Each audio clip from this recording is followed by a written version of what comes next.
Thank you very much. Yeah, my name is Michel Rodrigue, and I'm the CEO of the Format People.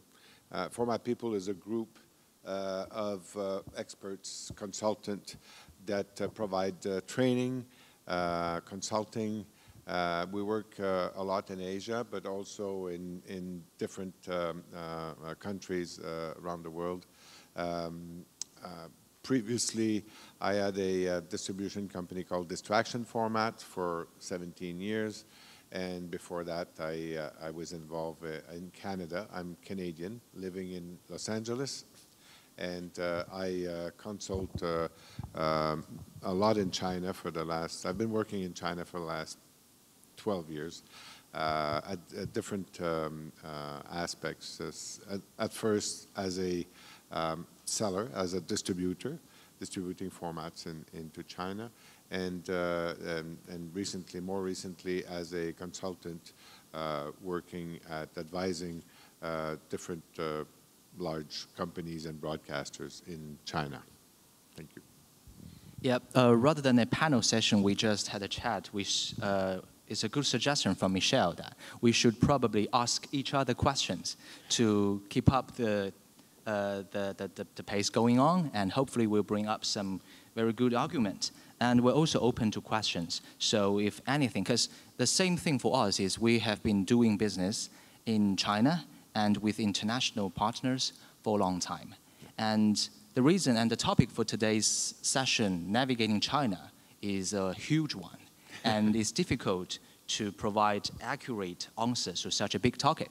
But I'm sure our experience and our examples before doing business in China, creating content, and working with international partners will have a lot of pros and cons that we can further share with all of you. Okay, so let's start from formats and the production TV shows in China. Let me ask Michel first question. You know, as a foreign consultant in this country and being involved with certain productions and deals, what do you see as different or interesting or unique in terms of Chinese TV show productions and for format deals? Well, you mean the difference between doing business in China and other places? Is that your yes, question? for you, yeah. Well, of course, it is different. It's a different culture, and it involves a lot more people than most production that I've been involved with in other territories. I've been doing business in 60 different countries as a distributor, and of course, China has its particularities. And I can easily say that they are really need to understand the format. Chinese people have been very good at using format, because format is something that you sort of repeat. There's a model in front of you that you repeat. So I think they've in the past, China, or not only in television but also in the rest of the industry, the Chinese people have been good at reproducing different aspects of in the business, whether it's in television, whether it's in formatting, but and there I think that's the most important thing that I've seen in China as a difference between China and other countries. Okay, and further on top of that, I'd like to share with you a little bit facts that in China. For example, you know, formats licensing is a very common business worldwide. And in China, by the year of 2012, there are actually, according to traceable records, there are actually around 32 formats landed into China. And I'm kind of a little bit excited and proud to say that among those 32, 8 were done by IPCN and for the very early stages. And 2012 was the year actually for The Voice of China, which is a very hugely success deal. And after that, in the year of 2013, there should be more than 30 format licensing deals already in a year time. And in the year of 2014, we've got some very some regulations as well, and the format deals become less dominating in the country. And also we're open to original productions and co-development. Yeah. And in terms of format, I've got a point of view from Wang Yi, who is our absent speaker. Yeah. So I will just read that on behalf of him. Let's say if anything we can add on top of that.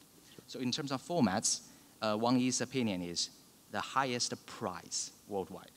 He said, China is now spending the most money in producing mainstream entertainment and acquiring international formats worldwide, with an episodic budget that varies from 3 million to 20 million RMB for a major satellite TV channel entertainment show. 30 to 70%, or in extreme cases, 90% of the budget went into celebrity costs pockets. And about 6 Did I hear 90% of the budget? Extreme cases. In extreme cases. Not all of the cases. 6 to 10% spent on formats, roughly. And in China, advertisers love to sponsor non-scripted entertainment shows rather than drama. Well, for example, in the US, it is quite the opposite. And video website platforms consume loads of online original entertainment shows as well, which also contribute to the competition. So what do you think about this? Well, I think I've heard that there was the celebrities are a very important part of any primetime shows, and they use a very large chunk of the budget. If you say up to 90%, that means there's not much left for the production, or the production or the costs are really high. We all know that cost is really important for production, not just non-scripted, but also scripted as well. Yeah. To a certain extent, if we can manage to secure a good cost, it's always a necessary element that we can make sure this show will get good feedbacks and performance in the market. But to be honest, I'm not that agreeing to this argument, actually, spend that much onto celebrity cost. And actually, that is a trend for now in China. We will have more and more civilian, normal cost content that's to be broadcast on TV, as well as on the social media and online new media platforms. And in a way, because I've been in executive producing shows like Secret Millionaire and Shark Tank in China. So we've been closely working with Chinese normal civilian non-celebrity cast. We can see a huge potential into that in terms of finding out the good stories. And we all know that with a huge population in China, I'm sure we will be able to find a good, suitable cast for certain format, for certain story. But it is always difficult, and it always takes time. For our previous productions, we even spent half a year to even a year time to find a proper cast. And compared to that, certainly it's much easier to spend money onto some big names. Yeah, it's easier to just throw money at it, but does that mean that if you don't have the celebrities, people won't come, won't watch? Or is it because it seems that if there's so much money that is put into the casting or celebrity casting, there seems to be a need that people, Chinese viewers watch TV depending on who's hosting, who's on the show.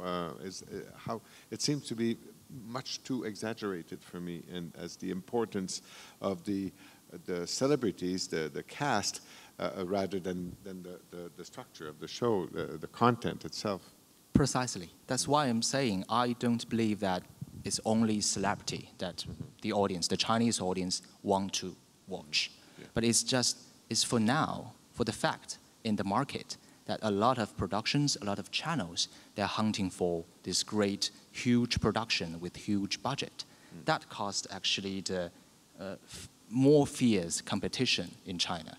And we've got a huge market with loads of advertisers in there, but they do have certain amount of budget. If all the big budget goes into those big productions, how can the diversified, all those interesting, good stories, productions can still be survived? So that's also an argument, and also what we fellow Chinese productions and channels were thinking, try to figure out how we can bring in more diversified, interesting stories, not just around the celebrities. Yeah. And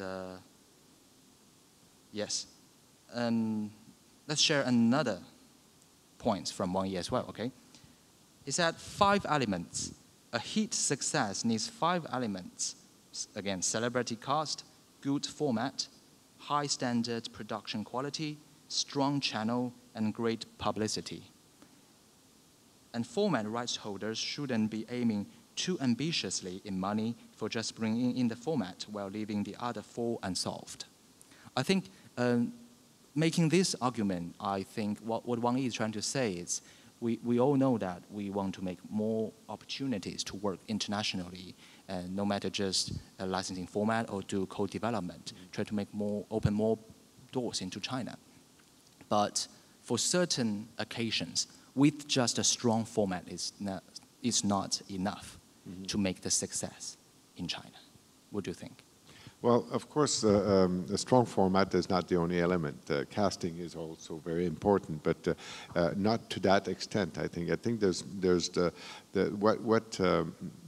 anywhere else in the world, there's the most important points is, of course, the structure, the strong format, the casting, and we can't forget about advertising, about promoting. Promotion is also right in the heart of things.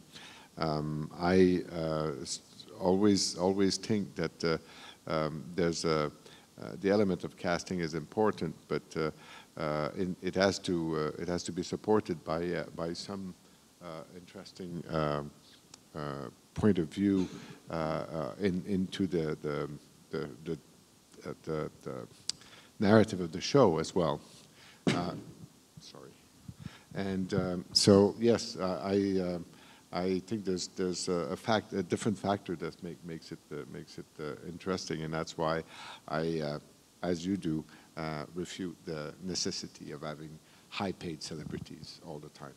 And also, although I was quoting some of Wang Yi's point, but I might agree on or disagree upon that. Yeah. And for this one, the 5 elements, I do agree this is a quick success, of course, in not just China, but for a lot of territories that we can make sure a production can receive successful performance that's in the market. But also, which we do believe that it's important to have the good stories in it, and that is the core of each show. Yeah. That's not just non-scripted or scripted as well. And also, from the previous years doing business between China and international partners, we thought the process of working in terms of format deals and productions is really important. That's why we're now open to more development process together with international top-level creative and producers. Could you, on top of that, could you share a little bit more about your previous experience in terms of media training and co-development in China, and that what we can get from that, and what we can suggest the others that we can further development deals like that? Well, as I was saying earlier, that Chinese producers are very good at reproducing, at adapting to their culture. But there's also, I think, something that has been lacking in the Chinese television business is own development, creativity, local creativity for television.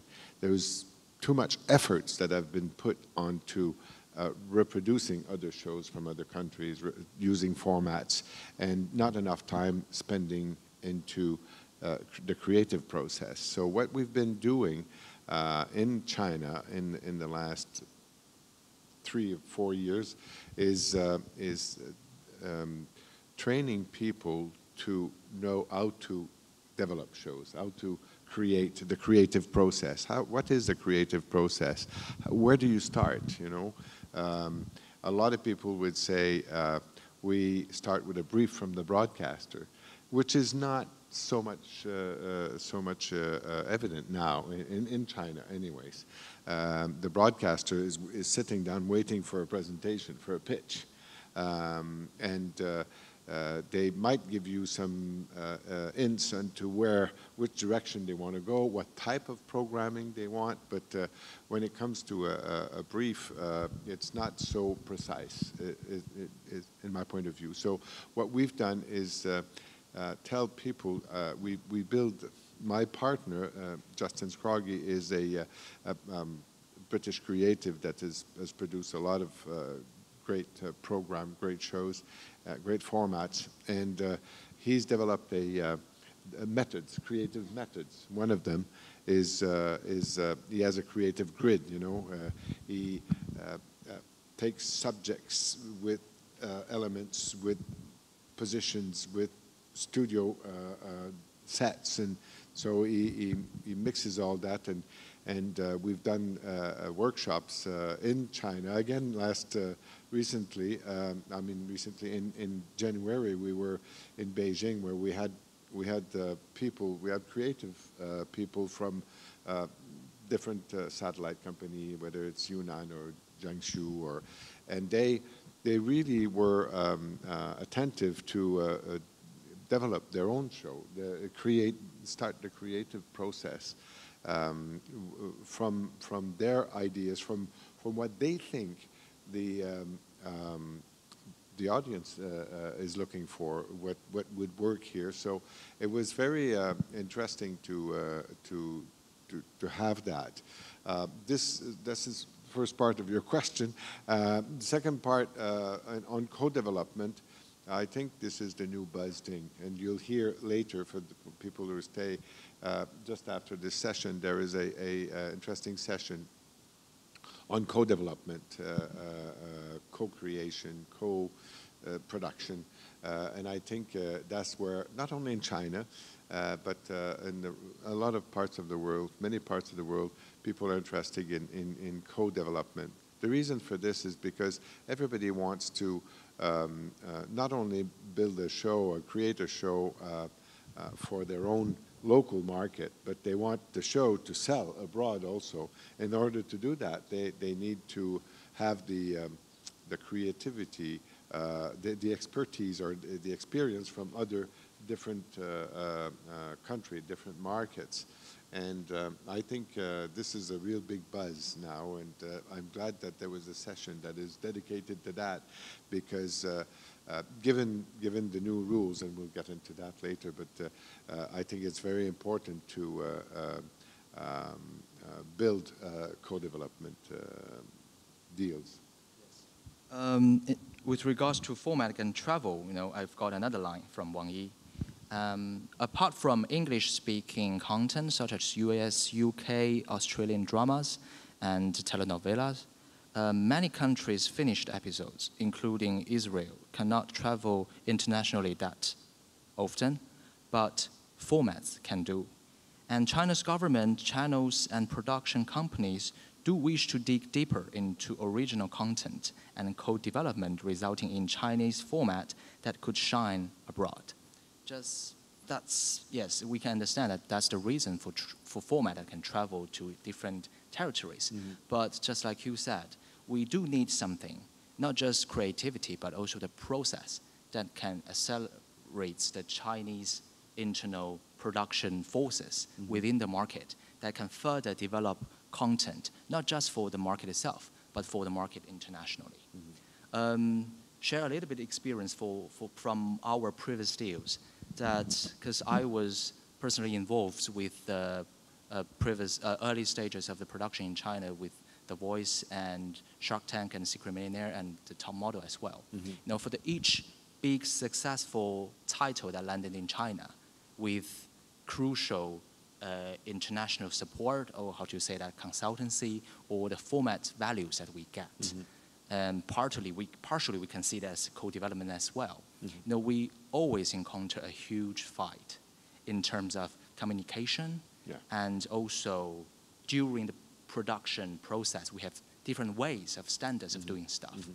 You know, as the role of content explorer in China, we were trying to smooth everything and gather everybody important together. And that is crucial and also important, but difficult. Because from our instinct, we always against conflicts. But for some of the creative process, that is really important. It's important, yeah. And especially in a market like China, we do have our own audience and their taste of content. And we do have our preference in terms of how to choose cast and how to tell the story.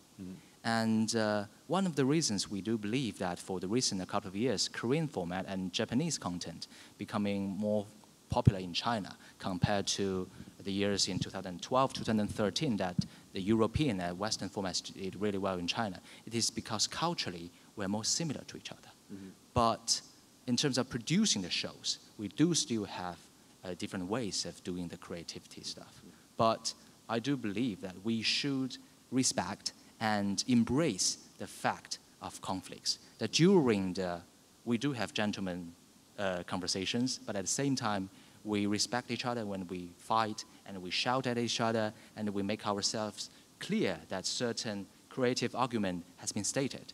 And then we will stop and think and digest, make the best decision for the sake of the content. I think you mentioned the buzzword here is communication. You know, communications is the most important part of the relationship, you know, between countries. And very often, in my first years, I realized that if we don't communicate very clearly, there's so much that gets lost and misunderstood. And so I think if I have a recommendation for anyone doing business with China is make sure it's clear, the message is clear on both sides, not just one way, two ways. You have to understand the need and understand you will tell me that it's right in any country. You have to have a clear conversation. But I think sometimes I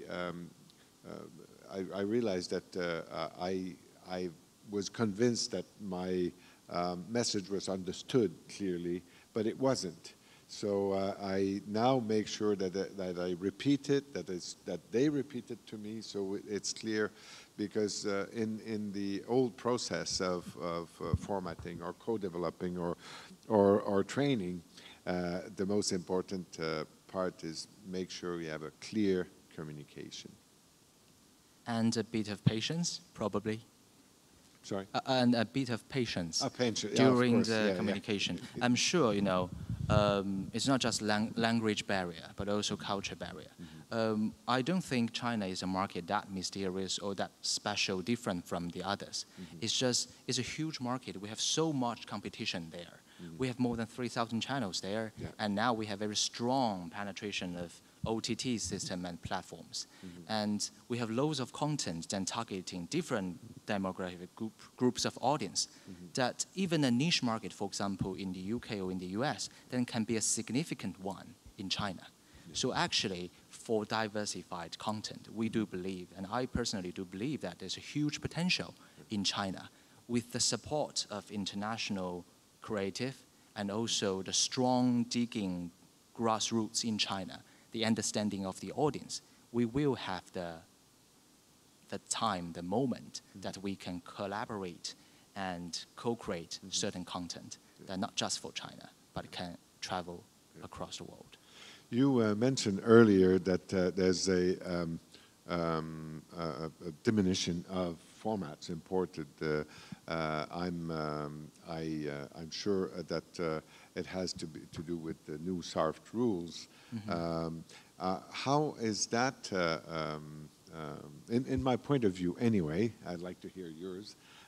But in my point of view, the SARF rules are being installed there to generate more creativity in the country, and I think it is very important to understand those rules and make sure that that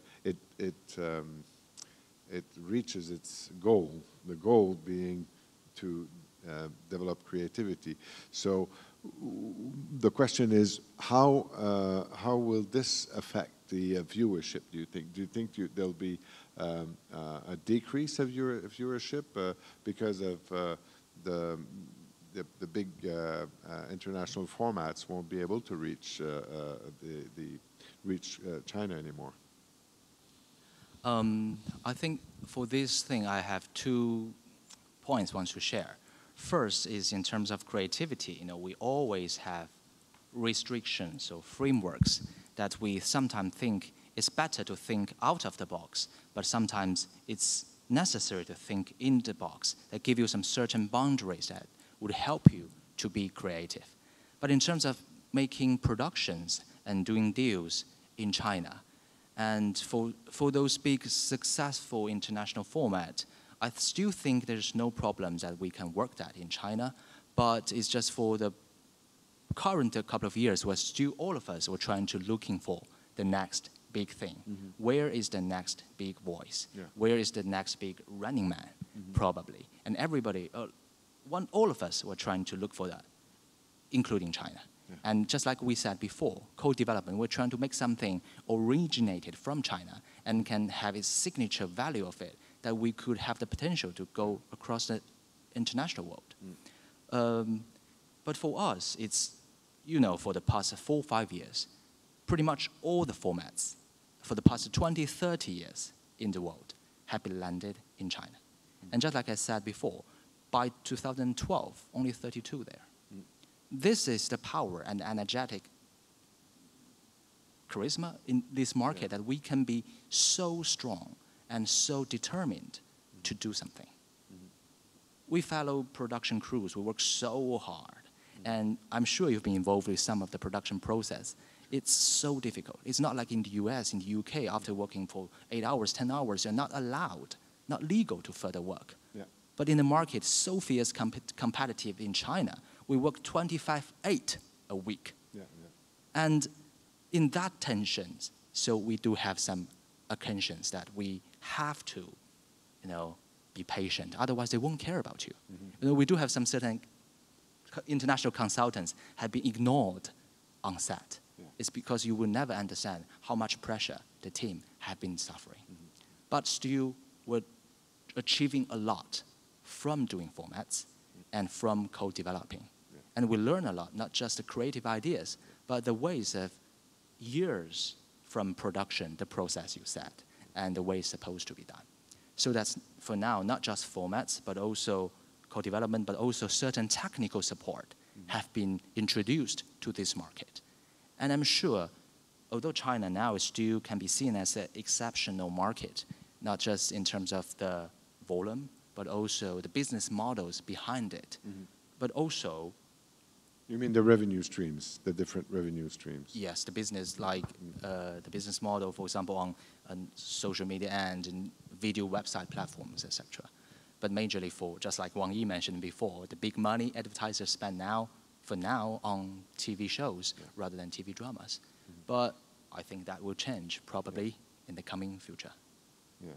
Well, you touched a point on co-development, and I'd like to read part of the, this is the SARF rules of latest this year, and when it comes to co-development, the rule says the co-development projects with overseas organizations and those programs without the acquisition and control ownership of full content IP by Chinese companies should be managed under the same regulations of imported format program rules by SARF. The co-development projects also include those programs produced with foreign staffs performing as a core producer role. They, to me, it says that this says that first of all, if the co-development has to follow the same rules as the imported formats, that means there's only very little chance of getting any co-development deals working unless the Chinese partner owns 100% of the IP. How do you think it's possible to live with that? What's the solution to this co-development rule? Just like you said before, we do have different ways of doing co-development in terms of bringing more creative ideas. You were doing trainings, right? Mm-hmm. And also we were doing sessions in tours in terms of bringing people to the UK, to the US, yes, and bringing consultants like you to the market. Mm-hmm. And I think the process of creating creative ideas is still there, yeah, for the market. And that is always be there, and we're open to new ideas, and that's what we are doing for the moment.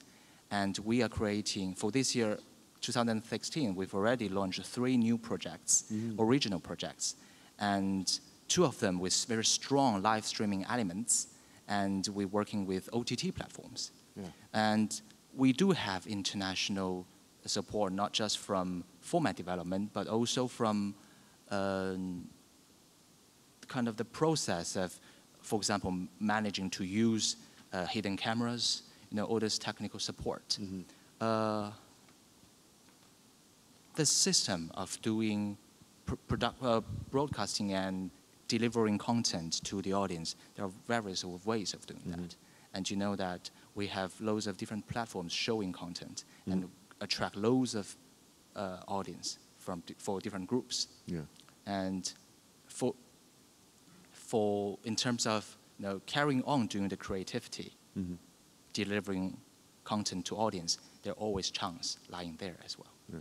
So are you saying that the OTT and the different platform, do they have the same rules as television, satellite television? Honestly, I'm not sure if it's mm-hmm, exactly the same. Mm. But for us, we are producing content in China, and we are working closely with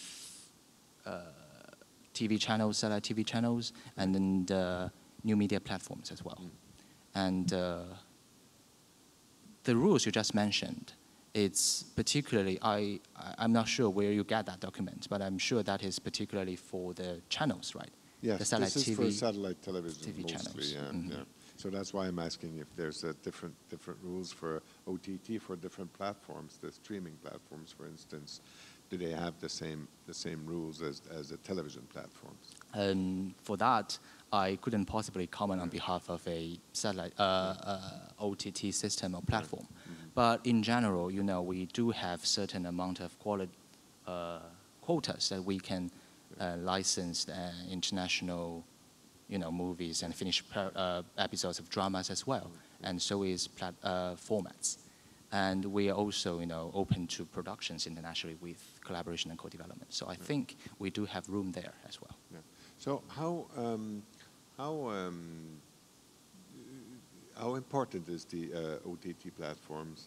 I know it's growing everywhere in the world, but in China in particular, with the population is young, as you said before, not younger than some other countries, but they're so numerous that the population is huge in general. Yeah. Yeah. So so is OTT the fast growth that is known in other parts of the world, like for in America, for instance?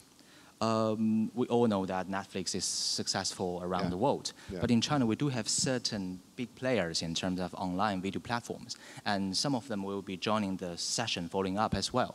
Mm-hmm. And they do have a huge and upcoming and upgrowing subscriber database. Mm-hmm. So that is an entry that for future new business models, mm-hmm, that we can build great content, even trying the paid content model, that we can support a lot of new creative and experimental ideas that could be tested in this world as well.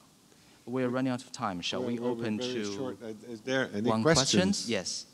Any questions in terms of how we can further share the experience or support you guys to further initiate deals in China? Anything? I think we either been very confusing or very clear. There's no questions.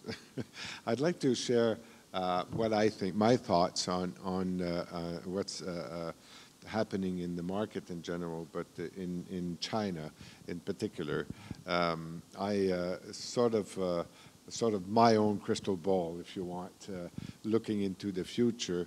I think during the next year we'll see a lot of co-development deals with large international corporations, but also with smaller entities, smaller companies that will co-develop with smaller entities in the Western world. This is the first thing. In a couple of years' time, I think China will become the fastest growing format exporter. And my third point is I think I see a growth, an enormous growth in international distribution, in Chinese international distribution. So that's my thought for the future. Okay. And for the finishing line, probably from me, we're really looking forward to create great content together with international creatives, and we have been doing that for the past a couple of years already.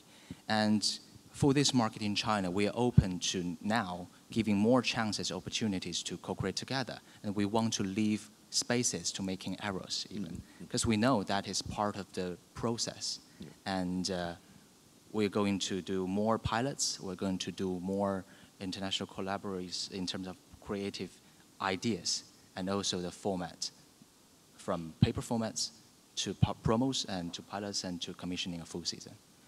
Okay, let's say thank you. Thank you, Michel.